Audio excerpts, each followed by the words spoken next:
Yeah, this is yet another EU summit whose original agenda has been hijacked by the need to respond to actions of Donald Trump.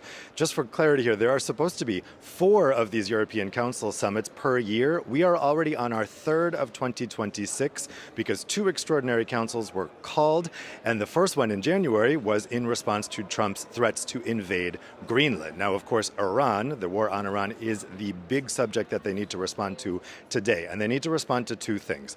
One, they need to have some kind of strategy about how to deal with the rising energy prices as a result of the war in the short term. European Commission President Ursula von der Leyen has sent out a letter outlining possible short-term measures. They want to discourage any major action by individual EU member states that could disrupt the entire common market. So the letter contains a couple of different ideas. Price caps are in there controversially. They'll certainly discuss that today. But there's also different national measures that they can take that she says will not disrupt the functioning of the entire single market. They may also talk about long-term measures.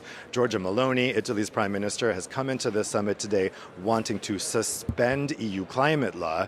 Specifically, she wants to suspend the EU emissions trading system. That's the bedrock of EU climate law, saying that the obligations on companies are just too much right now, especially with energy prices going up as a result of the war. She's got the support of 9 other countries, other EU countries on that, all from Eastern Europe. That could be an explosive discussion today. And then, of course, they also have to talk about whether Europe is going to get involved in this. Now, we've been told by national government representatives that the foreign ministers at a summit here in Brussels on Monday already discussed Donald Trump's request to send ships to the Strait of Hormuz, and they dismissed that out of hand, universally. They said they do not expect that subject to be brought up again. Yet, coming into the summit just an hour ago, the Cypriot president, don't forget Cyprus is being targeted by Iranian drones and missiles, he came in saying that they are going to discuss the possibility of a coordinated European action to protect the Strait of Hormuz. He either didn't get the memo or he's planning to push for that today. So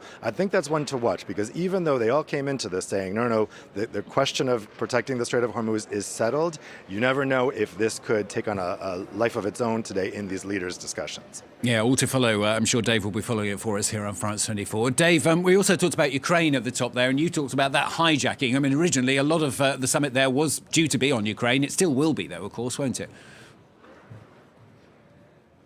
Yeah, this is another issue that they're responding to Donald Trump, because this is still trying to settle the issue of how the EU can replace the lost U.S. funding for Ukraine that Donald Trump pulled. They thought they had a solution to that back in December when Viktor Orban agreed to this 90 billion euro loan as long as Hungary didn't have to pay into it. You may remember there was this other plan to use frozen Russian assets, but the Belgian prime minister vetoed that over legal concerns. So they had this deal in place with Orban, and then a couple weeks ago he reneged on it. He said that he's going back to his veto, and that's because he thinks that Ukraine is purposefully blocking oil shipments from Russia to Hungary via the Druzhba pipeline. Now, Ukraine says that that pipeline was targeted and hit by Russia and that they can't fix it fast enough. Viktor Orban has accused Ukrainian President Vladimir Zelensky of purposefully sabotaging the pipeline. So the EU has agreed to Orban's request for a fact-finding mission in Ukraine.